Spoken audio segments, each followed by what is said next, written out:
नमस्कार दोस्तों, स्वागत है आप सभी का लैब स्टूडेंट फिजिक्स की इस क्लास में माजिद एजुकेशन यूट्यूब चैनल पर। तो आज अपन पढ़ेंगे इस लेक्चर में अपरिगामी तरंगे। क्या पढ़ेंगे? अपरिगामी तरंगे। तो अब सुपरपोजिशन यानी कि अध्यारोपण का लास्ट टॉपिक क्या है? अपरिगामी तरंगे। क्या है? अपरिगामी तरंगे। तो देखो, अपरिगामी तरंगे कब बनती है? मैंने बताया था कि भाई जब दो तरंगे जिनकी आवृत्ति समान हो लेकिन एक दूसरे के विपरीत दिशा में आके मिलती है, एक दूसरे के विपरीत दिशा में आके मिलती है तो बनती है अपरिगामी तरंगे। तो देखो, समान आवृत्ति की दो परिगामी तरंगे। देखो, अपरिगामी और परिगामी अंदर क्या है? ये परिगामी मतलब आगे बढ़ रही है, परिगामी होता है मतलब आगे बढ़ना, परिगामी आगे बढ़ना, और अपरिगामी मतलब आगे नहीं बढ़ेगी। जो अपरिगामी तरंग बनेगी ना वो आगे नहीं बढ़ेगी, ठीक है। और परिगामी तरंग तो नॉर्मली जो तो होती है तरंग वो क्या होती है? परिगामी तरंग होती है, ठीक है। तो नॉर्मली तरंग होती है वो क्या होती है? परिगामी तरंग। और अपरिगामी तरंग यानी कि जो दो परिगामी तरंग एक दूसरे के विपरीत मिलती है तो ऐसी तरंग बनती है जो आगे नहीं बढ़ती, एक ही जगह से मूवमेंट होता रहता है, तो उसको बोलते हैं अपरिगामी तरंग। तो समान आवृत्ति की दो परिगामी तरंगें एक दूसरे के विपरीत दिशा में चलती हुई अध्यारोपित होती है तो अपरिगामी तरंगें बनती है।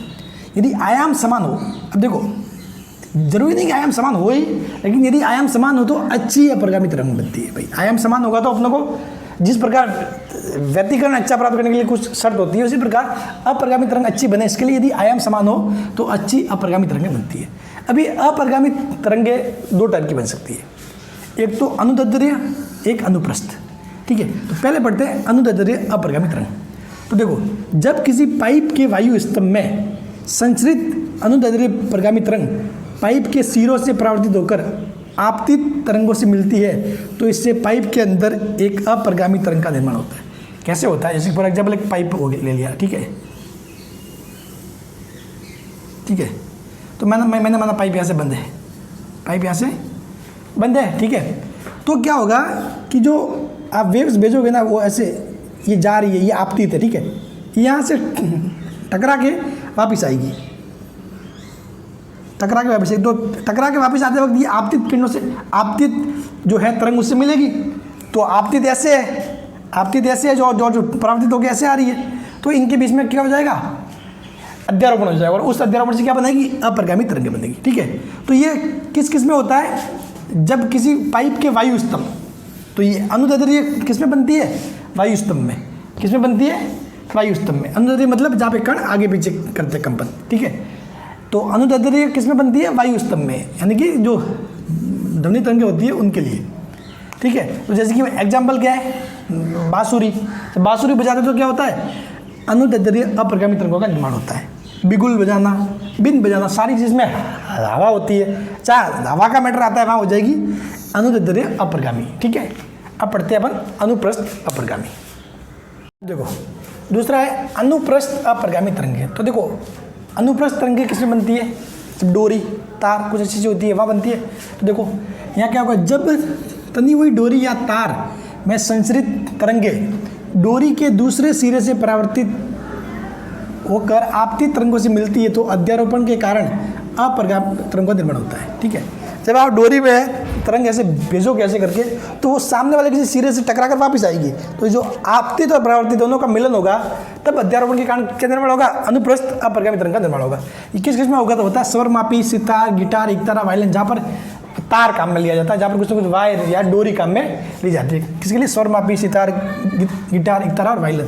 देखो एक्चुअल में होता क्या है? जैसे कि ये बन गई कोई आपतित, ठीक है, तो आपतित कैसे जाएगी? ऐसे जाएगी, ठीक है। अब कोई यहाँ से कोई परावर्तित होकर आती है, आपतित ऐसे जा रही है, कोई परावर्तित ऐसे आएगी। ये दोनों जब मिलती है ना तो कुछ इस प्रकार के पैटर्न का निर्माण होता है।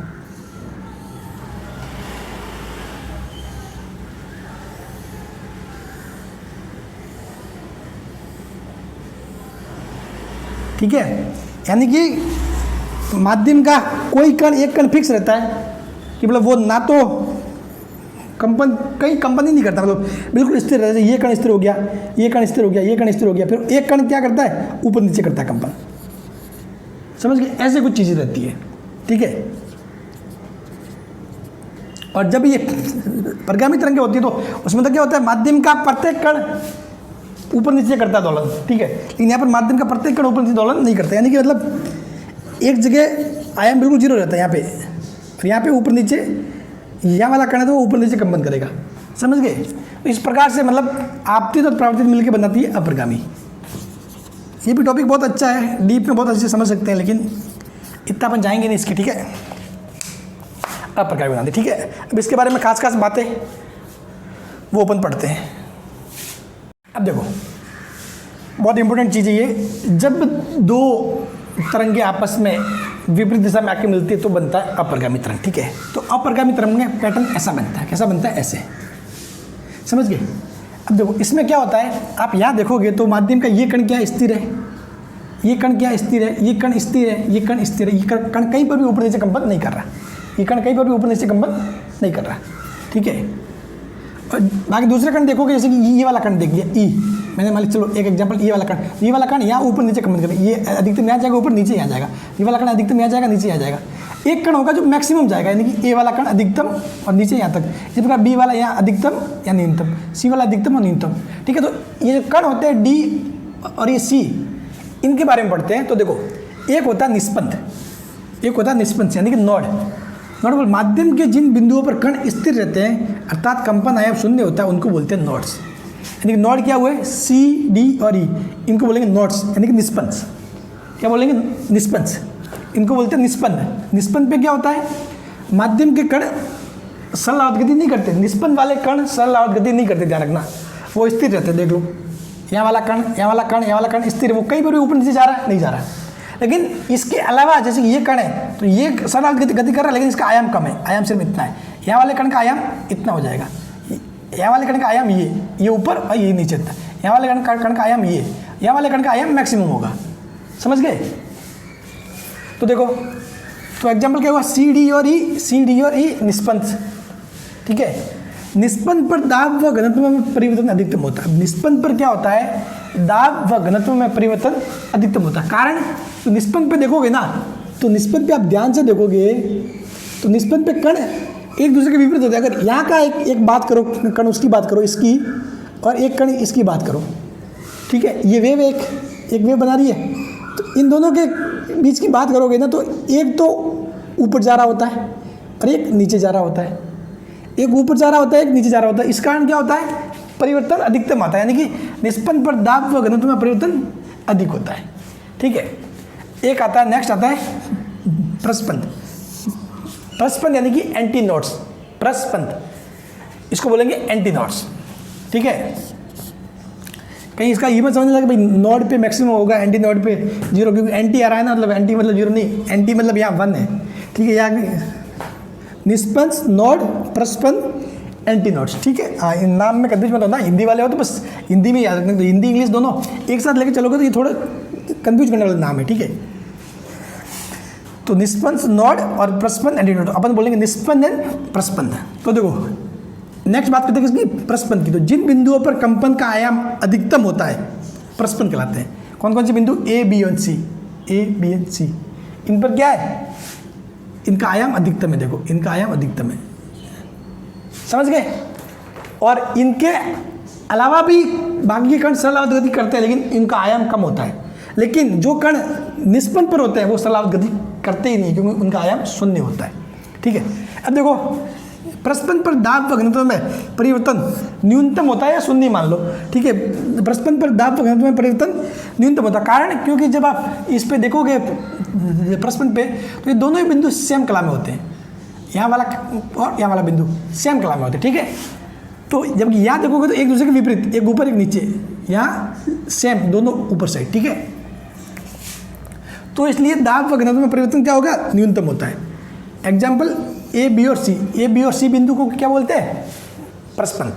अब देखो दो क्रमागत प्रस्पंदों के मध्य की दूरी, दो क्रमागत निष्पंदों के मध्य की दूरी, और एक है प्रस्पंद व निष्पंद के मध्य की दूरी। तो देखो मैं अगर दो किसकी निष्पंद की बात करूँ, दो निष्पंद कौन से हुए, एक निष्पंद ये सी, एक निष्पंद डी, इनके बीच दूरी होगी λ/2। ये पूरा होता है, आपको पता है एक टाइम पीरियड में, एक टाइम पीरियड होता है ना ये पूरी दूरी होती है लैम्बडा, पूरी दूरी होती है लैम्बडा, ये होता है λ/2 और ये हो गया λ/2। और ये इतना सा हो गया λ/4। तो देखो एक दो जो निष्पन्द है उनके बीच की दूरी होगी C और D के बीच की दूरी λ/2। अगर दो इसकी बात करें एंटीनोड्स की, यानी कि B और C के बीच की दूरी या फिर A और B के बीच की दूरी, तो भी λ/2। लेकिन एक प्रस्पंद और एक निष्पन्द के बीच की दूरी वो होगी λ/4, यानी कि ये होगी आप प्रस्पंद निष्पन्द, इनके बीच की दूरी ये λ/4। समझ गए, ये λ/4 हो जाएगी। तो ये ध्यान रखना, बहुत ही इंपॉर्टेंट चीज़ है ये, ठीक है। चलिए चलो अब अपरगामी तरंगों की विशेषताएं कुछ इंपॉर्टेंट बात पढ़ लेते हैं। देखो ये तरंगे माध्यम में आगे नहीं बढ़ती है, अपरगामी तरंगे माध्यम में आगे नहीं बढ़ती है, सिर्फ और सिर्फ माध्यम के कण ऊपर नीचे कंपन करते हैं। अब ये तरंगे माध्यम में आगे नहीं बढ़ती है, ध्यान रखना, तथा अपने स्थान पर ही स्थिर रहती है, इसलिए इनको बोलते हैं अपरगामी तरंगे। इन तरंगों में ऊर्जा का स्थानांतरण नहीं होता, क्योंकि जो तरंगे आगे नहीं बढ़ रही है तो ऊर्जा आगे कैसे देगी, ऊर्जा का स्थानांतरण कैसे होगा, तो ऊर्जा का स्थानांतरण नहीं होगा। ये ध्यान रखना, सबसे इंपॉर्टेंट बात है, इस पर क्वेश्चन बहुत बनते हैं। इन तरंगों में ऊर्जा का स्थानांतरण नहीं होता है, परंतु ऊर्जा का पुनर्वितरण संभव है। पुनर्वितरण मतलब कि भाई एक बार ऊर्जा कहाँ पे गई, नोड्स पे गई, एक बार एंटी नोड्स पे, ठीक है, ऐसे। तो इन तरंगों में ऊर्जा का स्थानांतरण नहीं होता, लेकिन परंतु ऊर्जा का पुनर्वितरण होता है। निष्पंदों के अतिरिक्त सभी कण सरल आवृत्त गति करते हैं, ध्यान रखना, निष्पंद के अतिरिक्त सभी कण सरल आवृत्त गति करते हैं। निष्पंद का चूंकि आयाम शून्य होता है इसलिए वो सरल आवृत्त गति नहीं करता, बाकी सभी कण सरल आवृत्त गति करते हैं। इन सभी का आयाम अलग अलग, इन सभी का आयाम अलग अलग, परंतु आवर्तकाल क्या होता है, समान होता है। परंतु आवर्तकाल क्या होता है, समान होता है, ठीक है। कैसे, ये देखो अभी यहाँ पे एक कण है, इसकी ये मान लीजिए साम्यावस्था, ये साम्यावस्था, यहाँ पे एक कण है, इसकी बात करता हूँ, ये ऊपर जाएगा नीचे जाएगा, ये ऐसे ऐसे करेगा कंपन, ठीक है। यहाँ का एक कण है वो ऐसे ऐसे का कंपन करेगा। यहाँ का इसको बोलते हैं मैक्सिमम वाला आयाम, ये ऊपर नीचे, यहाँ वाला ऐसे ऊपर नीचे करेगा, यहाँ वाला ऐसे ऊपर नीचे करेगा। लेकिन ये वाले जो निष्पन्द वाले इनका सरल आवृत्त गति नहीं करते, ये मतलब अपनी स्थिति पर स्थिर रहते हैं, ठीक है, क्योंकि इनका आयाम शून्य होता है। तो देखो ये सारे जो सरल आवृत्त गति कर रहे हैं ना कण, जैसे ये देख लिया, ए कण, बी कण, सी कण, डी कण, ई कण, ठीक है।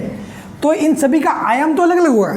ए वाले कण का आयाम इतना सा, इसका आयाम इतना, इसका आयाम इतना, इसका इतना, आयाम अलग, लेकिन आवर्तकाल समान हो गया, यानी कि एक ही टाइम पे तो ये सारे इस स्थिति पे आएंगे, एक ही टाइम पे अपनी अधिकतम स्थिति पे जाएंगे, एक ही टाइम पर अपनी नीचे वाली अधिकतम स्थिति पे जाएंगे, समझ गए, ऐसे होगा। मतलब इनका आवर्तकाल समान होगा, आवर्तकाल मतलब आवर्ती पे समान होगी, मतलब ऐसे ऐसे पूरा ये सेम ऐसा ही है। आपको अगर घर पे भी ये एक्सपेरिमेंट कर सकते हो, एक मतलब बहुत बड़ा बोल दो, क्या मतलब डोरी होती है ना, डोरी का बड़ा वाला रूप होता है डोरा, ठीक है, मराठी में बोलते होंगे, आपको पता होगा, ठीक है। तो एक्चुअली एक बहुत मोटी वाली डोरी, ठीक है, जिससे अपन खींचने के काम में लेते हैं, तो उसको एक सामने से ऐसे करो और एक सामने से किसी को उसको बोलो तू भी ऐसा कर, तो बीच में ऐसी वेव बनेगी जो आगे तो नहीं बढ़ेगी, लेकिन उसी स्थान पर ऊपर नीचे होगी, उसी स्थान पर ऊपर नीचे होगी। वो ये एग्जाम्पल कभी करके देखना, अभी तो मत करना, एग्जाम्पल कभी शांति से, ठीक है। तो ऐसे होता है। तो फिर क्या होता है, कोई कण जो है वो जैसे कि ये कण सी कण यहाँ आ गया, तो डी वाला कण भी यहाँ आएगा, ई भी यहाँ आएगा, ए भी इस बिंदु पर आएगा, मतलब सारे कण ऐसे ऐसे ऐसे ऐसे मतलब पहुँचते हैं, ठीक है। इन सभी के पहुँचने की स्थिति ये रहती है, मतलब एक ही टाइम में तो ये सारे कण मैक्सिमम स्थिति पे पहुंचते हैं, एक ही टाइम में साम्यावस्था पे आते हैं और एक ही टाइम में न्यूनतम स्थिति पे पहुंचते हैं, समझ गए। लेकिन इनका आयाम अलग अलग होता है, आयाम अलग अलग होता है, समझ गए। अब देखो इन सभी का आयाम अलग अलग होता है, परंतु आवर्तकाल समान। अब नेक्स्ट है, प्रस्पंद के दोनों तरफ के कण समान कला में होते हैं तथा निष्पंद के दोनों तरफ के विपरीत कला में। तो देखो मैंने बताया अभी, जैसे कि भाई ऐसे ही बनता है। तो देखो ये बन गया प्रस्पंद, निष्पंद। तो निष्पंद पे तो क्या, देखो एक कण यहाँ है, एक कण यहाँ है, ठीक है। निष्पंद वाला कण, एक कण ऐसे जा रहा है, एक कण ऊपर जा रहा है, समझ के। दोनों क्या है, विपरीत कला में, दोनों क्या है, विपरीत कला में, यानी कि विपरीत कला में, यानी कि एंगल डिफरेंस कितना हुआ, पाई। जबकि यहाँ वाले कण देखो, ये प्रस्पंद, इसके दोनों और ये दोनों एक साथ तो ऊपर जा रहे होते हैं और एक साथ ही नीचे आ रहे होते हैं, ठीक है। तो इनके बीच में क्या होता है, एंगल डिफरेंस, जो कलांतर होता है वो जीरो, यानी कि समान कला यानी कि जीरो, विपरीत कला यानी कि पाई, समझ गए। तो जो निष्पंद के दोनों तरफ के कण विपरीत कला में होते हैं, पाई एंगल, और ये जीरो, ठीक है। तो चलिए ये होगी अपरिगामी तरंगों की विशेषताएं। अब थोड़ा अपन परगामी और अपरगामी थोड़ा सा डिफरेंस पढ़ लेंगे, ठीक है। अब देखो यहाँ से परगामी तरंग और अपरगामी तरंग में अंतर पढ़ लेते हैं, ठीक है। देखो परगामी तरंग में क्या होता है, ऊर्जा संचरण होता है, यानी कि जो मतलब तरंग क्या बढ़ती है, आगे बढ़ती है, तो उसके साथ ऊर्जा का भी संचरण होगा, यानी ऊर्जा भी आगे बढ़ेगी। जबकि अपरगामी तरंग में क्या होता है, ऊर्जा संचरण नहीं होता, ठीक है। यानी कि जो परगामी तरंग है वो क्या होती है, निश्चित वेग से आगे बढ़ती है, जबकि अपरगामी तरंग स्थिर रहती है, आगे नहीं बढ़ती। परगामी तरंग में क्या होता है, प्रत्येक कण क्या करता है, कंपन करता है। प्रत्येक कण कंपन करता है तथा प्रत्येक कण का आयाम बराबर होता है। प्रत्येक कण कंपन करता है तथा प्रत्येक कण का आयाम बराबर होता है। जबकि अपरगामी तरंग में क्या होता है, प्रत्येक कण कंपन नहीं करता। प्रत्येक कण कंपन नहीं करता, जो निस्पंद वाले कण होते हैं वो कंपन नहीं करते, ठीक है। तथा प्रत्येक कण का आयाम भी अलग अलग होता है। प्रत्येक कण का आयाम भी अलग अलग होता है, यानी कि जो निस्पंद वाला है उसका 0 और जो एंटीनोड्स वाला उसका मैक्सिमम, यानी कि ऐसे ऐसे आयाम बढ़ता जाता है। ऐसे एक का इतना, दूसरे का इतना, ऐसे ऐसे उनका आयाम बढ़ता जाता है, यानी कि प्रत्येक कण का आयाम अलग अलग होता है, ठीक है। न्यूनतम किसका होता है, निस्पंद का। अधिकतम किसका होता है, अधिकतम होता है एंटीनोड्स यानी कि परस्पंद उसका होता है, ठीक है। अब देखो एक साथ साम्य अवस्था से नहीं गुजरते, यानी क्या होता है, अपरगामी तरंग में मैंने बताया था सभी कण क्या होते हैं, एक साथ साम्य अवस्था से गुजरते हैं, यानी सारे कण एक साथ, तो मतलब भले यहाँ तक जा रहा हूँ, ऊपर एक यहाँ तक जा रहा हूँ, यहाँ तक जा रहा हूँ, लेकिन एक साथ तो यहाँ आएंगे, ये भी एक साथ यहाँ आएंगे, ये भी एक साथ यहाँ आएगा, एक साथ ऐसे जाएंगे, एक साथ ऐसे जाएंगे, ऐसे जाएंगे, ऐसे वेव्स का निर्माण होता है, समझ गए, ठीक है। तो सभी कण एक साथ साम्य अवस्था से गुजरते हैं, यहाँ पर सभी कण एक साथ साम्य अवस्था से नहीं गुजरते। ये थोड़े इंपॉर्टेंट पॉइंट्स थे, जो अंतर थे वो मैंने बता दिए। अब देखो अपरगामी तरंगें कैसे बनती है, क्या होता है, ठीक है। तो ज़्यादा तो इसका मैथमेटिकल चीज़ देखने की जरूरत है नहीं, एक सिंपल चीज़ पूछ लेते तो उसके लिए मैं आपको ये बता रहा हूँ। देखो मैंने माना कोई तरंग क्या y1 है, वो किसकी साइड जा रही है, पॉजिटिव x में जा रही है, किस साइड पॉजिटिव x, तो यानी कि a sin omega t minus के एक्स। दूसरी क्या है y2 है, जो क्या इस साइड आ रही है, वापस इसके उल्टे आ रही है, यानी कि a sin omega t plus के एक्स, नेगेटिव x की तरफ, ठीक है। तो क्या आ गया, प्लस आ गया, पॉजिटिव x मतलब माइनस, ठीक है। भाई दोनों मिलेगी, मैंने दोनों का आयाम समान लिया ताकि अपने को अपरगामी तरंगें अच्छी प्राप्त हो। तो y इक्वल क्या होगा, y1 प्लस y2। जब आप इसको पूरा सॉल्व करते हो तो क्या आता है, ये आता है 2a cos kx और sin ओमेगा t। तो यानी कि इस 2a cos kx को मैंने लिख दिया r sin ओमेगा t। अब r क्या हुआ, जो अपने परिणामी जो तरंग बनी है उसका क्या है, आयाम है, जो परिणामी तरंग बनी है उसका आयाम है। तो यहाँ पर परिणामी तरंग का आयाम r बराबर क्या आया, 2a cos x।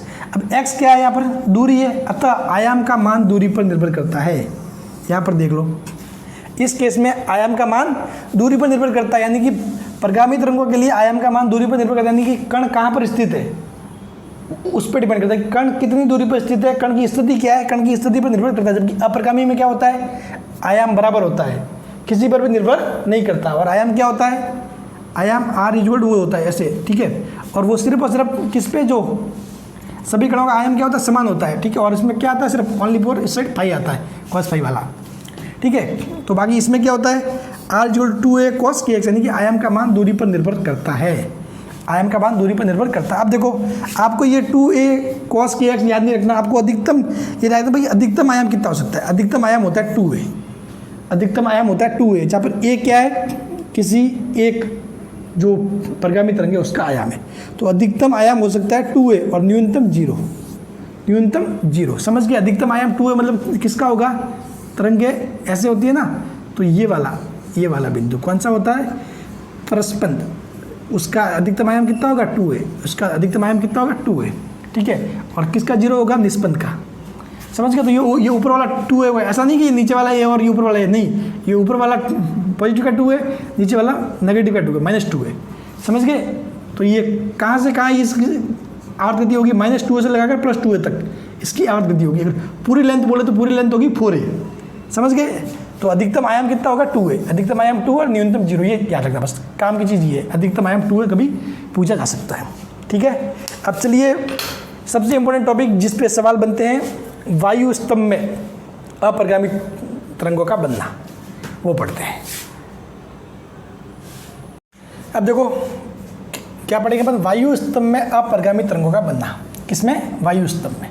तो वायु स्तंभ में अपरगामी तरंगें मतलब किससे बनेगी? ध्वनि तरंगों से बनेगी। यानी कि उस प्रकार के जो अपरगामी तरंगें बनेगी उसको क्या बोलेंगे? अनुदैर्ध्य अपरगामी तरंगें। और जो डोरी के अंदर बनती है अपरगामी तरंगें वो होती है अनुप्रस्थ अपरगामी तरंगें। ध्यान रखना, डोरी के अंदर अनुप्रस्थ अपरगामी, और जो वायु स्तंभ यानी कि इसका मतलब हुआ ध्वनि, तो वायु स्तंभ में अपरगामी तरंगें जो बनती है वो होती है अनुदैर्ध्य, होती है अनुदैर्ध्य। यानी कि ये जो वायु स्तंभ में अपरगामी तरंगों का बनना यानी कि कौन सी है? अनुदैर्ध्य वाली। कौन सी है ये? अनुदैर्ध्य वाली। समझ गए? ठीक है। हाँ, इसमें आपको पता है इन अनुदैर्ध्य में क्या होता है? संपीड़न और विलयन, यानी कि ये जो कंपन होते हैं वो क्या होते हैं? आगे पीछे होते हैं, जबकि अनुप्रस्थ में ऊपर नीचे। लेकिन इनको दोनों को शो करने के लिए अपन ग्राफ सेमिका में लेते हैं, वो ऐसा। ठीक है। हाँ, संपीड़न विलयन या ऊपर नीचे, इनको दोनों को शो करने के लिए अपन ऐसे शो करते हैं। ध्यान रखना। हाँ, कंफ्यूज मत होना कि भाई ये ऊपर नीचे इसका मतलब इसको ऐसे शो करेंगे। ठीक है, दोनों को शो करने के लिए वही, क्योंकि जो फॉर्मूला होता है फॉर्मूला से सेम रहता है, साइन वाला फंक्शन वही काम में लिया जाता है। ठीक है। अब देखो इसमें कुछ शब्द आते हैं तो उनको पहले पढ़ लेते हैं। एक होता है मूल आवर्ती, इसको बोलते हैं फंडामेंटल फ्रीक्वेंसी। मूल आवर्ती यानी कि फंडामेंटल फ्रीक्वेंसी, इसको प्रथम सन्नादी यानी कि फर्स्ट हार्मोनिक बोलते हैं। मूल आवर्ती को फंडामेंटल फ्रीक्वेंसी, इसको मूल आवर्ती भी बोलते हैं और प्रथम सन्नादी, दोनों की बात एक है। मूल आवर्ती बोलो या प्रथम सन्नादी बोलो, दोनों की बात एक है। ठीक है। अब इंग्लिश में बोलते हैं फंडामेंटल फ्रीक्वेंसी या फिर फर्स्ट हार्मोनिक। तो ये क्या होता है? कंपन की न्यूनतम आवृत्ति को मूल आवृत्ति कहते हैं। कंपन की न्यूनतम आवृत्ति को मूल आवृत्ति। मैंने माना कि कंपन की न्यूनतम आवृत्ति क्या है? एफ है। मैंने क्या मान लिया? एफ। उसके क्या बोलेंगे? इसको बोलेंगे मूल आवृत्ति यानी कि फंडामेंटल फ्रीक्वेंसी। नेक्स्ट वर्ड आता है सन्नादी यानी कि हार्मोनिक, उसको बोलते हैं हार्मोनिक। वो क्या होता है? मूल आवृत्ति की पूर्ण गुणांक। हार्मोनिक क्या होता है? मूल आवृत्ति का पूर्ण गुणांक। अब जैसे कि मैं 2f लिखूंगा, 2f लिखूंगा, तो ये 2f क्या है? ये 2f है द्वितीय सन्नादी। द्वितीय सन्नादी, समझ गए? द्वितीय सन्नादी। अगर मैं 3f लिखूँ तो इसको लिख सकता हूँ तीसरा सन्नादी, समझ गए? यानी कि मूल आवृत्ति का 3 गुना यानी कि तीसरा सन्नादी। 4f यानी कि मूल आवृत्ति का 4 गुना, चौथा सन्नादी है। समझ गए? ऐसे होता है। नेक्स्ट है ऑर्गन पाइप। ऑर्गन पाइप, अब देखो ऑर्गन पाइप क्या होता है? हवा से भरा हुआ पाइप जिसमें कंपन करवाकर ध्वनि तरंगें पैदा की जाती है। ठीक है, हवा से भरा हुआ पाइप जिसमें कंपन करवाकर ध्वनि तरंगें पैदा की जाती है। ऑर्गन पाइप अपन काम में लेंगे। इसमें क्या करेंगे? वो हवा से भरा हुआ पाइप होगा जिसमें अपन कंपन करेंगे और टन करके, वो कौन सा काम में लेंगे? सवरित्र, टन बॉल पे लगा के ऐसे फिर अपन उसके पास रखते हैं। ठीक है, कंपन करवाकर ध्वनि तरंगें पैदा की जाती है। ठीक है, और वो ध्वनि तरंगें क्या होती है? जब वो परावर्तित होकर वापस आती है तो उसके अंदर फिर वो अपरगामी तरंगें बनती है, जिससे क्या होता है? एक बार साउंड मैक्सिमम होता है इंटेंसिटी, एक बार मिनिमम। ठीक है, अब देखो, अब आगे थोड़ा इसका खेल समझ लो। मैंने माना कोई आवर्ती क्या मिनिमम एफ है, मिनिमम एफ है, तो इसका गुणांक नेक्स्ट है 2f, 3f या 4f। तो अब देखो इसको बोलते हैं मूल आवर्ती, मूल आवर्ती या फिर प्रथम सन्नादी। ठीक है, इसको बोलते हैं द्वितीय सन्नादी, इसको तृतीय सन्नादी, इसको चतुर्थ सन्नादी। लेकिन एक शब्द और आता है अधिस्वरक। अधिस्वरक, अधिस्वरक क्या आता है? अधिस्वरक, ताकि इनमें कभी कंफ्यूजन ना हो, आपका कंफ्यूजन दूर हो जाए। अधिस्वरक मतलब क्या होता है कि अधिस्वरक मतलब जो मूल स्वर है यानी कि मूल आवृत्ति है उससे नेक्स्ट वाले जो है उनको बोलते हैं अधिस्वरक। यानी कि ये क्या हो गए सारे 2f, 3f, 4f, ये सारे क्या अधिस्वरक है। इस ऐप को बोलते हैं मूल स्वर, ऐप को बोलते हैं मूल स्वर, ऐप को बोलते हैं मूल स्वर। और सारे ये 2f, 3f है इनको बोलते हैं अधिस्वरक, इनको बोलते हैं अधिस्वरक। समझ गए? तो ये मूल स्वरक हो गया और ये आगे वाले सारे जो भी होंगे वो अधिस्वरक। तो जो इस 2f को बोलेंगे पर पहला अधिस्वरक, 2f को पहला अधिस्वरक, 3f को द्वितीय अधिस्वरक और 4f को तृतीय अधिस्वरक। समझ गए? ऐसे बोलते हैं, पहला अधिस्वरक, द्वितीय अधिस्वरक, तृतीय अधिस्वर। समझ गए? तो थोड़ा सा मतलब कभी कभी शब्दों में कंफ्यूजन नहीं होना है। अगर आवर्ती के हिसाब से बोलेंगे तो ये मूल आवर्ती, ये द्वितीय सन्नादि, तृतीय सन्नादि, चतुर्थ सन्नादि, यानी कि पहला सन्नादि, दूसरा सन्नादि, तीसरा चौथा। उसमें सन्नादि में तो कोई कंफ्यूजन नहीं है, उसमें साफ साफ दिख रहा है। लेकिन एक होता है मूल स्वर और आगे वाले सारे होते हैं उनको बोलते हैं अधिस्वर। ठीक है, ये होता है मूल स्वर, आगे वाले सारे अधिस्वर। तो ये होता है पहला अधिस्वर, ये दूसरा अधिस्वर और ये तीसरा अधिस्वर, और फिर आगे वाले ऐसे। समझ गए? तो ये इसमें कंफ्यूज नहीं होने का, क्योंकि बहुत बार क्वेश्चन में अधिस्वर भी आ जाए, बहुत बार सन्नादि भी आ जाए। ठीक है, लेकिन इंग्लिश में काम बहुत आसान हो जाता है। यहाँ पे फंडामेंटल फ्रीक्वेंसी तो इसी फॉर्म में कुछ ना कुछ दिया होता है। ठीक है, तो बहुत बार हिंदी के वर्ड थोड़े कंफ्यूजिंग होते ही है। चलिए, अब ये ऑर्गन पाइप होता है ना, दो प्रकार का होता है, एक तो बंद और एक खुला। तो बंद और खुले दोनों के लिए पढ़ेंगे। चलिए स्टार्ट करते हैं। देखो, बंद ऑर्गन पाइप में अपरिगामी तरंग का बनना, ध्यान से समझना। एक बार चीज समझ में आ गई, फिर उसके बाद ईजी है। ठीक है, बंद ऑर्गन पाइप में अपरिगामी तरंग का मतलब, बंद ऑर्गन पाइप कैसा होगा? इस पाइप का एक सिरा बंद होगा और दूसरा खुला रहता है। एक सिरा बंद, दूसरा खुला। बंद का मतलब ऐसा नहीं कि मतलब पूरा ही बंद हो। पूरा ही बंद होगा तो फिर आप उसमें ध्वनि भेजोगे कैसे? उसमें वायु कहाँ से आएगी? समझ गए? पूरा ही बंद रहा तो वायु कहाँ से आएगी? समझ गए ना? हाँ, तो बंद का मतलब होता है इस पाइप का एक सिरा बंद व एक खुला, एक सिरा बंद व एक खुला। तो देखो, अब आप क्या करोगे, वो अपन लेते हैं सवरित्र, सवरित्र से बॉल लगा के टर्न करते हैं ना, तो वो उसके जो कंपन होते हैं, वो उससे जो वेव्स उत्पन्न होती है वो सीधी जाती है इसके अंदर। कहाँ जाती है? इसके अंदर।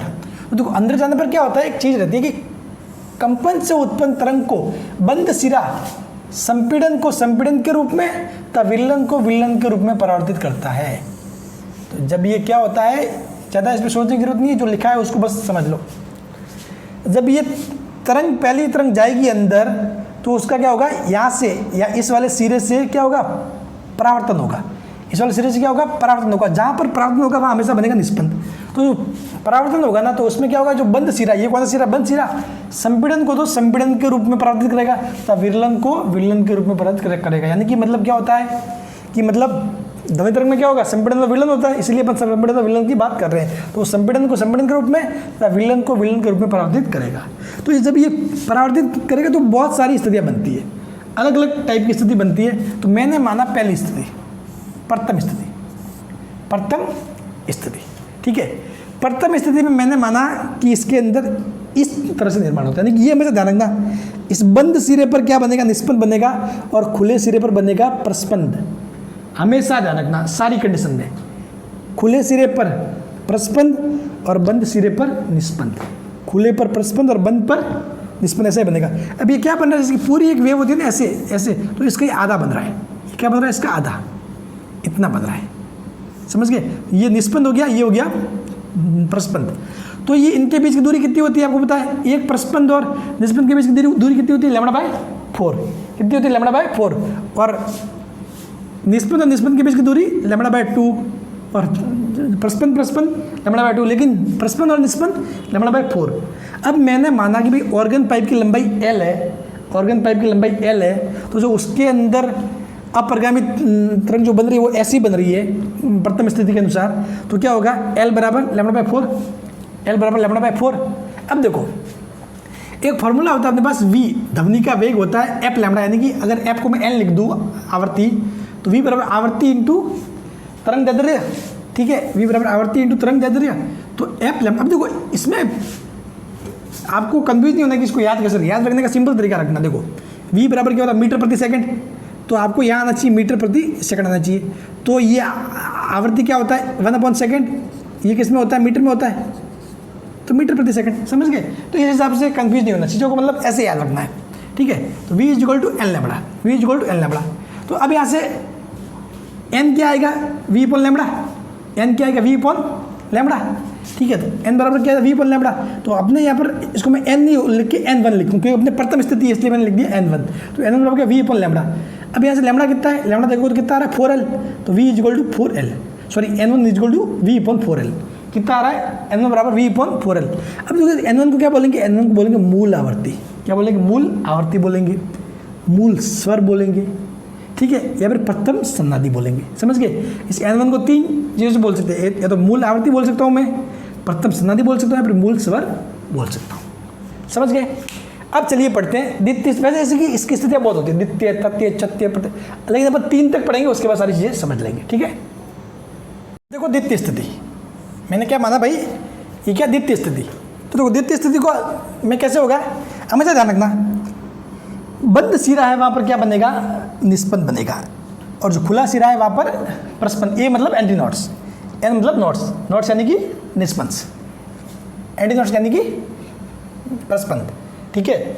तो देखो बंद सिरे पे क्या होगा, हमेशा निष्पन्न बनेगा, खुले सिरे पे बनेगा प्रस्पंद, ये हमेशा ध्यान रखना। तो अब देखो पहले अपने कितना था, सिर्फ इतना था, अब ये क्या हो गया, एक और एक्स्ट्रा आगे बढ़ गया। तो आगे बढ़ के ये मैं आप कहते सर आपने सिर्फ इतना से आगे क्यों नहीं बढ़ाया, क्योंकि इतना से आगे बढ़ने का सवाल ही नहीं, क्योंकि भाई यहाँ पर तो हमेशा क्या बनेगा, क्या बनेगा, एंटी नोट बनेगा। तो एंटी नोट बनने के लिए मेरे को सिरा कैसे चाहिए, ऐसा चाहिए। मैं ये का ये रख दूँ तो कोई मतलब नहीं, वो पहले की पहले स्थिति बन जाएगी, तो मेरे को कुछ आगे बढ़ाना है, तो यानी कि ये स्थिति ऐसी बनेगी, समझ गए। इसको तो यार रह नहीं सकता है, क्योंकि निष्पन्न तो बन नहीं सकता, क्या बनेगा, एंटी नोट्स बनेगा। तो एंटी नोट्स मैंने यहाँ रख दिया, ठीक है। तो ये होगी द्वितीय स्थिति, इसको बोलते हैं द्वितीय स्थिति। अब देखो यहाँ पर, यहाँ से आप देखोगे तो देखो ये कितना होता है, λ/4, ये λ/4, ये λ/4 कितना हो गया, 3 λ/4। मैंने माना ऑर्गन पाइप की लंबाई कितनी L है, तो ऑर्गन पाइप की लंबाई L तो L क्या हो जाएगा, 3 λ/4, ऐसे L क्या आ जाएगा, सॉरी लैम्बडा क्या आ जाएगा, 4L/3, 4L/3। अब देखो अपने को पता है V बराबर क्या होता है, L लैम्बडा, तो N बराबर क्या होगा, V/λ, N बराबर V/λ। चूंकि अपनी ये क्या द्वितीय स्थिति है, तो N2 V/λ। अब देखो N2V और लैम्बडा कितना आया, 4L/3, तो 3 ऊपर जाएगा, तो ये जाएगा N2। अब मैं इसको क्या बोलूँगा, इसको बोलूँगा द्वितीय सन्नादि, इसको बोलूँगा द्वितीय सन्नादि या फिर प्रथम अधिस्वरक, प्रथम अधिस्वरक, ठीक है, यानी कि सेकेंड हार्मोनिक, ठीक है, द्वितीय सन्नादि यानी कि सेकेंड हार्मोनिक। तो ये हो गया N2।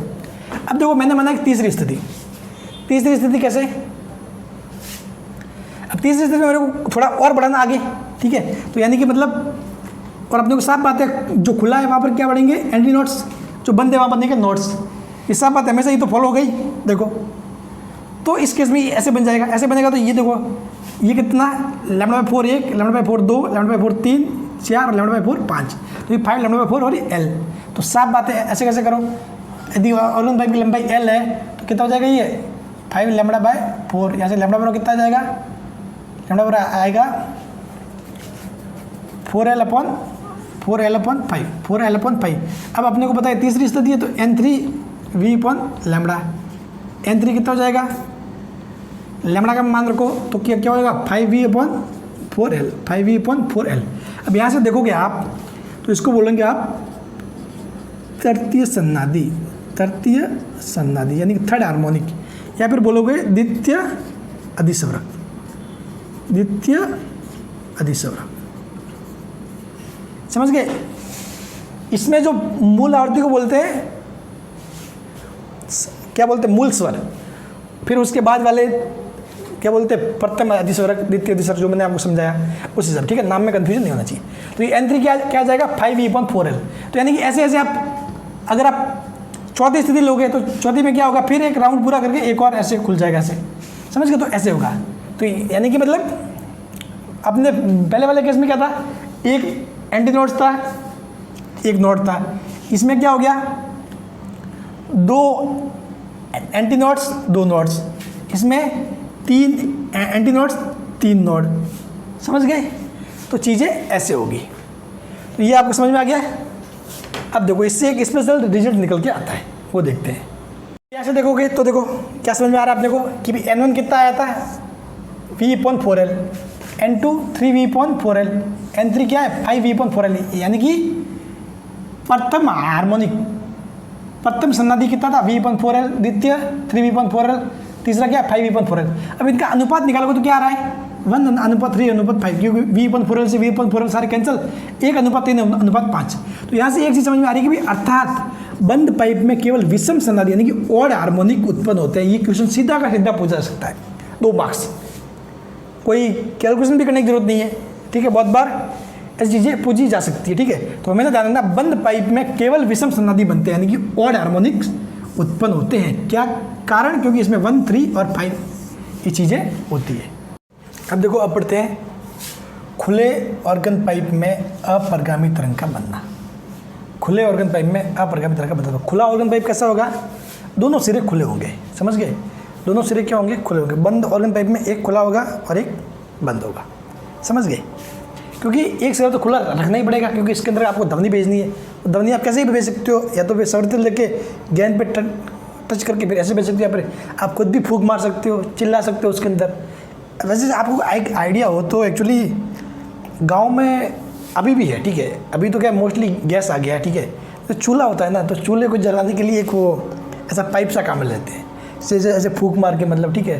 तो मैं जब छोटा था बचपन में, तो उसमें बहुत हंसे वो करके वो करते। तो वो सब क्या है, वो रियल में उसी प्रकार की घटना है। आपने छोटे बच्चों को देखा है कि मतलब जो पाइप कौन का मिलता है, उसमें पर ऐसे वो चिल्लाते हैं, तो वो उसके अंदर जो ध्वनियों का जो होता है ना, ऊपर नीचे, वो क्या है? अपरिगामी तरंग का निर्माण ही होता है उसके अंदर, एक तरीके का, ठीक है। तो वो एक एग्जाम्पल है किसका? अपरिगामी तरंग का। चलिए, तो अब देखो, खुले ऑर्गन पाइप में क्या होगा? खुले ऑर्गन पाइप में दोनों ही सिरे खुले होते हैं। दोनों ही सिरे क्या होते हैं? खुले होते हैं। अब देखो, तो जिस प्रकार मैंने बंद के लिए लिखवाया था कि बंद सिरा संपीड़न को संपीड़न के रूप में तथा विलयन को विलयन के रूप में करता है, जबकि खुला सिरा क्या करता है? खुला इसका उल्टा करता है। खुला सिरा संपीड़न को विलयन तथा विलयन को संपीड़न के रूप में परावर्तित करता है, समझ गए? खुला सिरा संपीड़न को विलयन तथा विलयन को संपीड़न के रूप में परावर्तित करता है, जबकि बंद सिरा क्या करता है? संपीड़न को संपीड़न और विलयन को विलयन, क्योंकि खुला इसका उल्टा, संपीड़न को विलयन और विलयन को संपीड़न, ठीक है। वो जो भी है, तो इस कारण ये स्थिति ऐसी बनती है। यानी कि मतलब क्या होगा, इसमें भी क्या होगा, मैंने आपको पहले ही बताया था पिछले वाले में, कि जहाँ भी जो सिरा खुला होगा वहाँ क्या बनेगा? वहाँ बनेगा एंटी नोड्स। वहाँ क्या बनेंगे? एंटी नोड्स, ठीक है।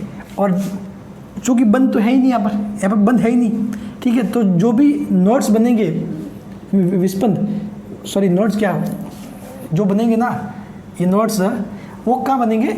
बीच में बनेंगे, ठीक है। जो निस्पंद है वो कहाँ बनेंगे? बीच में, यहाँ, ठीक है। मतलब ये सिरा खुला है, खुला, तो जो भी सिरा खुला होगा वहाँ पर क्या बनेगा? Anti nodes. और सिरा अगर बंद है तो बनता है नोड्स, ठीक है। तो यहाँ तो ना तो यहाँ पे सिरा बंद है, ना यहाँ तो बंद है, ना ऊपर है ना नीचे, तो इसलिए ऊपर नीचे दोनों जगह क्या बनेंगे? Anti nodes. क्या बनेंगे? एंटी नोड्स, ठीक है। अब देखो, अब मैंने माना पहली स्थिति, क्या माना? पहली स्थिति। तो देखो, पहली स्थिति मतलब आप अपने क्या बनेगी? ऐसी बनेगी। क्यों? कारण कि भाई अपने को यहाँ पर भी खुला चाहिए और यहाँ पर भी खुला चाहिए, तो मिनिमम जो बन सकता है वो क्या बन सकता है? ये बन सकता है, सब बात भाई। तो दोनों जगह अपने को चाहिए खुला, तो दोनों जगह खुला प्राप्त करने मिनिमम क्या बन सकता है? ये बन सकता है मिनिमम, ठीक है। मिनिमम इतना ही बन सकता है, कि सिर्फ इतना बन नहीं सकता, क्योंकि सिर्फ इतना बनाओगे तो ये तो क्या हो जाएगा? आपको मिल जाएगा निस्पंद कहाँ मिलते हैं? बंद पे मिलते हैं। तो खुला मतलब आपको दोनों साइड ऐसा शेप चाहिए, तो ये क्या है? मिनिमम ऐसा बन सकता है, ठीक है। तो यानी कि ये मतलब ये कितना होता है? λ/4, और ये λ/4, ये λ/4, ये λ/4, यानी कि क्या हो गया? टोटली λ/2, टोटल कितना हो गया? λ/2 हो गया, ठीक है। तो अब देखो, यहाँ पर L बराबर कितना आया? λ/2, तो λ बराबर आ गया 12, अब आपको पता है N1 बराबर क्या होता है? V/λ, तो V/12, ठीक है। अब द्वितीय स्थिति में देखोगे, तो द्वितीय स्थिति में क्या हो सकता है कि भाई दोनों सिरे रखने खुले, दोनों कैसे रहेंगे? ये रहेंगे, खुले रहेंगे। तो दोनों को रखना है खुला, तो फिर एक बीच में से आ जाएगा, ये ऐसे हो जाएगा, ये ऐसे, मतलब एक और भाग बढ़ जाएगा। तो अब देखो, ये कितना होता है? λ/4, λ/4, λ/4 और λ/4, यानी कि 4 × λ/4 कितना हो जाएगा? λ, 4 × λ/4 कितना हो जाएगा? λ, ठीक है। अब यदि L बराबर λ है, ठीक है, यानी कि λ बराबर L, तो यहाँ से देखोगे आप, तो N2 क्या आएगा? V/λ, तो λ की जगह क्या है? L है यहाँ पर, तो V/L क्या जाएगा? V/L, ठीक है। ये हो जाएगा V/L। अब देखो, अब यहाँ देखो, इस केस में क्या मिलेगा? ये कितना है? ये देखो, λ/4 1 2 3 4 5 और 6 इंटू लेमड़ा बाई 4 कितना आएगा? 6 इंटू लेमड़ा बाई 4, ठीक है। तो 6 इंटू लेमड़ा बाई 4 कितना आएगा? यानी कि 3 लेमड़ा बाई 2, 3 लेमड़ा बाई 2, ठीक है। यानी कि अगर ये पूरी लंबाई, इस ऑर्गन पाइप की लंबाई कितनी L है, तो ये आएगा 3 लेमड़ा बाई 2, यहाँ से लेमड़ा बराबर आएगा 12/3, लेमड़ा बराबर 12/3, तो N3 क्या आएगा? N3 आएगा V अपॉन लेमड़ा, और लेमड़ा का मान कितना? 12/3, तो 12/3, यानी कि 3V/12। यानी कि ये क्या है? प्रथम सन्नादि, द्वितीय सन्नादि और तृतीय सन्नादि, ठीक है। ये अपने को मिल रही है। और अगर उस क्या बोले उसके मूल स्वर की बात करूँ तो ये मूल स्वर, ये मतलब मूल स्वर है, ये प्रथम अधिस्वर, ये द्वितीय अधिस्वर, ठीक है। चलो, तो यहाँ से अपने को क्या मिल रहा है? V/2L, N2 V/L और N3 3V/12। अब देखो, ये समझ गए, इसमें पैटर्न ऐसा बनेगा। जब पाइप खुला है तो कैसे बनेगा? ऐसे बनेगा, ठीक है। चलिए, अब इससे कोई इंपॉर्टेंट चीज़ निकल के आती है, वो पढ़ते हैं। जो खुला पाइप है उसके लिए मूल आवर्ती को क्या बोलते हैं? मूल स्वर भी बोलते हैं और प्रथम सन्नादि। N1 कितना मिला अपने को? V/12, ठीक है। द्वितीय सन्नादि या फिर प्रथम अधिस्वर, द्वितीय सन्नादि को क्या बोलते हैं? प्रथम अधिस्वर, ठीक है। और फिर वह तृतीय सन्नादि यानी कि द्वितीय अधिस्वर, तो वो की वैल्यू क्या है? N2 बराबर V/L और N3 बराबर 3V/12। यहाँ पर V क्या है? V ध्वनि का वेग है, ध्यान रखना, V ध्वनि का वेग है, ठीक है। V = L lambda, V = L lambda. अब देखो, अब मेरे को निकालना तीनों का अनुपात। तो अनुपात निकालने क्या करोगे कि भाई आप V/12 से V/2 कैंसिल करना, तो आप इसको ऐसे लिख सकते हो, दोनों जगह ऊपर नीचे 2 से गुणा कर दो, 2V/12, ठीक है। इसको ऐसे लिख सकते हो। अब देखो, यहाँ से V/12 से V/12 कैंसिल, V/12 कैंसिल, यहाँ 1:2:3, क्या क्या? N1 अनुपात N2 अनुपात N3 बराबर 1:2:3। अगर ये N4 होता तो 4 होता। इस प्रकार 1:2:3, 4, 5, जैसे जैसे ये कितना भी आगे जा सकता है, ठीक है। N3, N4, N5, N6 वगैरह, ठीक है। तो अब देखो, यहाँ से क्या मालूम पड़ रहा है अपने को? यहाँ से एक चीज़ मालूम पड़ रही है कि भाई खुले पाइप में सभी सन्नादि संभव होने के कारण आवाज़ मधुर। खुले पाइप में क्या होता है? सभी सन्नादि 1 भी प्राप्त हो रही है, 2 भी प्राप्त हो रही है, 3 भी प्राप्त हो रही है, 1:2:3।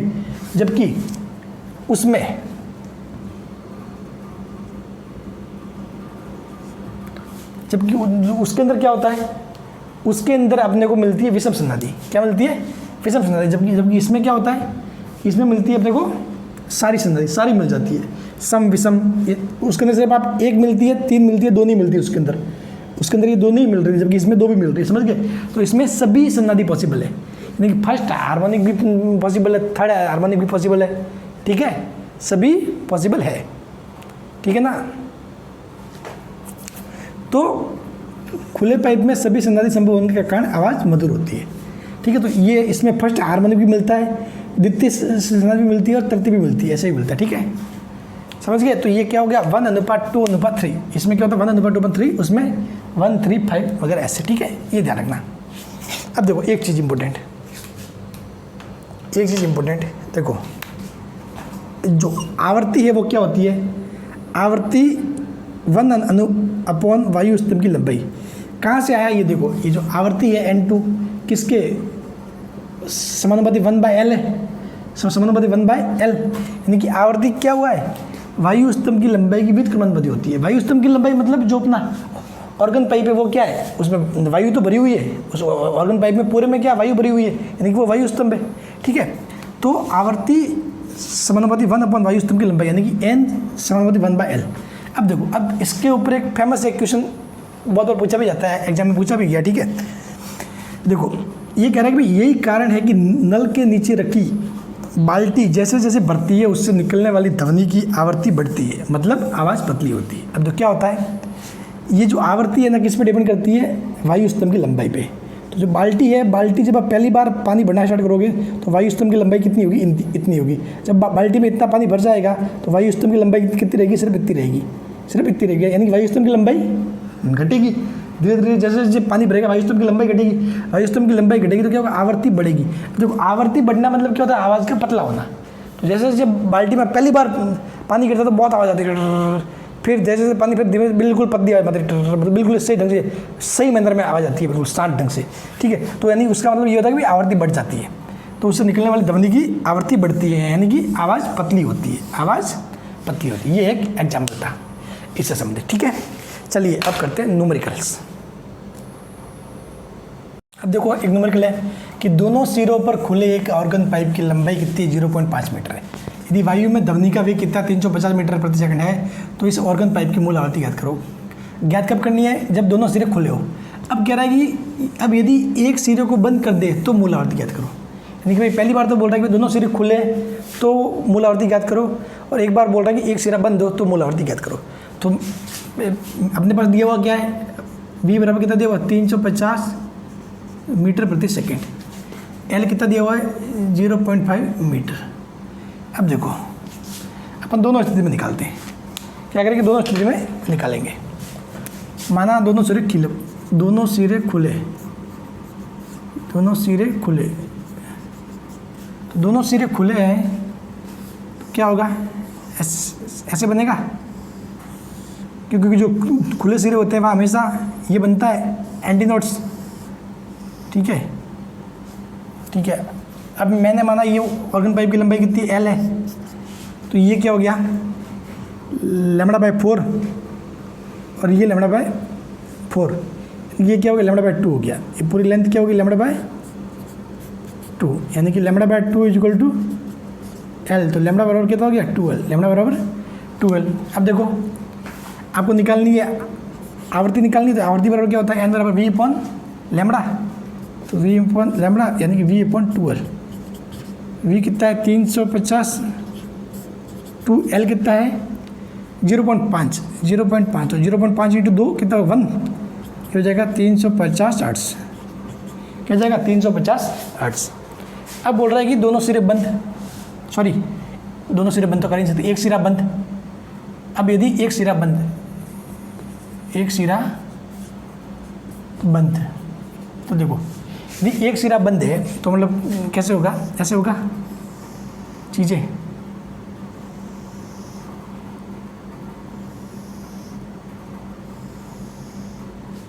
ऐसे बनेगा एक सिरे बंद में। ये देखो नीचे से बंद हो गया। एक सिरे बंद में कैसे बने? ऐसे बनेगा ये। ठीक है, मतलब यहाँ पे खुले सिरे पे क्या बनेगा? एंटी नोट्स, और यहाँ नोट्स, निस्पंद और परस्पंद। ठीक है, अब देखो मैंने माना ये लंबाई L है, तो ये कितना होता है? λ/4। यहाँ से देखोगे तो λ/4 बराबर L, तो यानी कि λ बराबर कितना हो जाएगा? 4L। अब आवृत्ति कितनी हो जाएगी? v/λ, यानी कि v/4L, v/4L। v कितना है? 350, 4 इंटू 0.5 कितना होगा? 2, 4 इंटू 0.5 2, ये हो जाएगा 175 हर्ट्ज। समझ गए? तो जब दोनों सिरे खुले हो तो कितनी आ रही आवृत्ति? 350 हर्ट्ज, और जब दोनों सिरे, सॉरी एक सिरा बंद है तो 175 हर्ट्ज। ठीक है, इस प्रकार से आपके सवाल पूछे जाएंगे इससे। चलिए एक और न्यूमेरिकल कर लेते हैं। अब एक टॉपिक है अनुनाद नली। वैसे तो ये बहुत बड़ा टॉपिक है, इसमें डायग्राम वगैरह करके और हम अपन लैब में भी एक्सपेरिमेंट करते हैं 12th में। ठीक है, लेकिन उतना इसके पीछे भागने की ज़रूरत नहीं है। ठीक है, और वैसे भी इतना इम्पोर्टेंट भी नहीं है चीज़, लेकिन अध्ययन बोर्ड कुछ भी पूछ सकता है। ठीक है, तो इसलिए फार्मूला इजी सा है, समझ लो। सिंपल सा क्वेश्चन बनता है एक ही फार्मूले पे, तो वो कैसे करना देखो।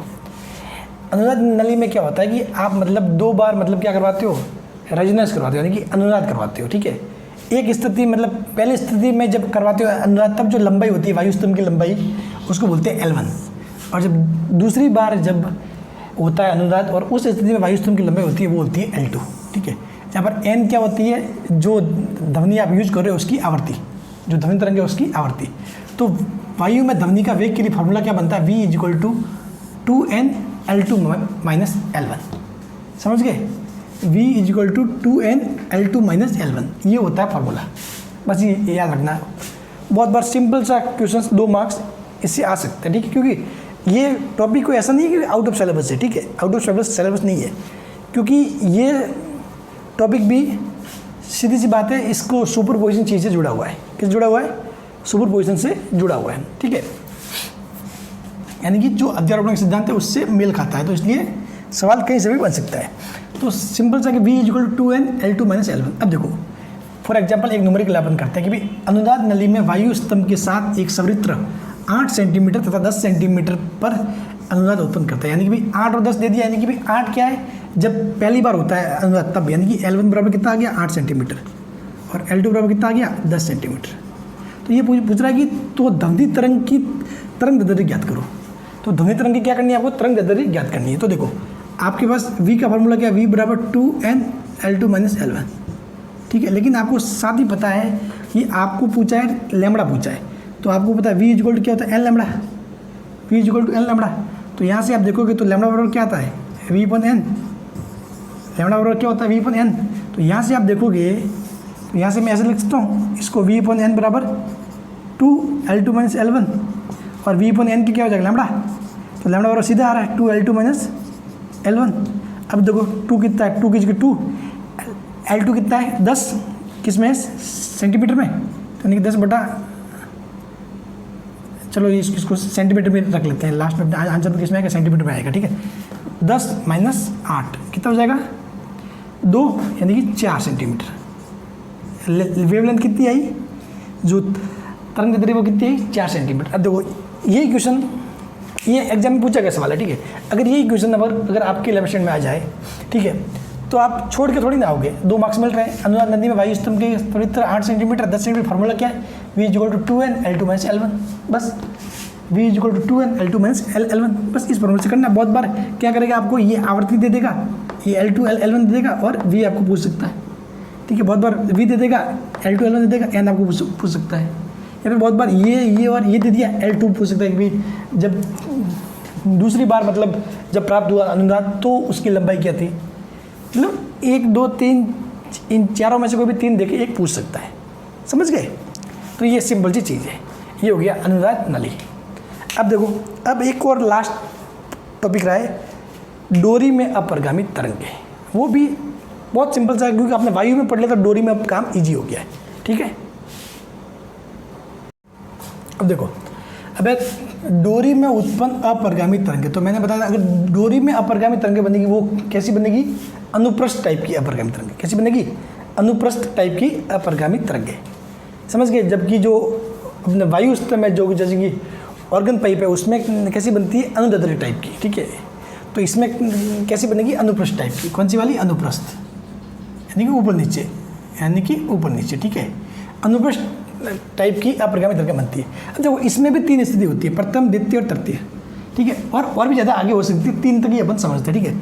तो देखो वायु वाला में तो क्या होता था कि अपने जब बंद था तो एक जगह नीचे नॉट्स ऊपर एंटी नॉट्स, ठीक है। जब खुला था तो ऊपर भी एंटी नॉट्स नीचे भी एंटी नॉट्स। लेकिन यहाँ पे क्या होता है, दोनों ही जगह आपको मिलेगी निस्पंद, समझ गए। इस साइड भी निस्पंद, इस साइड भी निस्पंद, इस साइड भी निस्पंद, निस्पंद, निस्पंद और निस्पंद, समझ गए। यानी कि ये हो गया निस्पंद निस्पंद, ये हो गए antinodes, antinodes, antinodes, निस्पंद निस्पंद, ठीक है।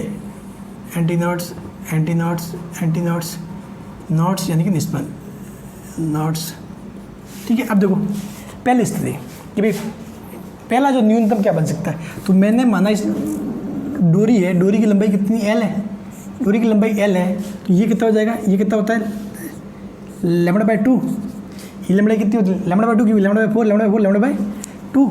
यहाँ से देखो L इक्वल टू λ/2 आया, तो λ बराबर कितना आया 12, λ बराबर 12, तो λ बराबर 12, तो क्या होगा n बराबर v अपॉन लैम्बडा, तो v बराबर क्या हो जाएगा, v अपॉन लैम्बडा कितना है 12, तो n1 कितना आएगा v अपॉन 12, समझ गए।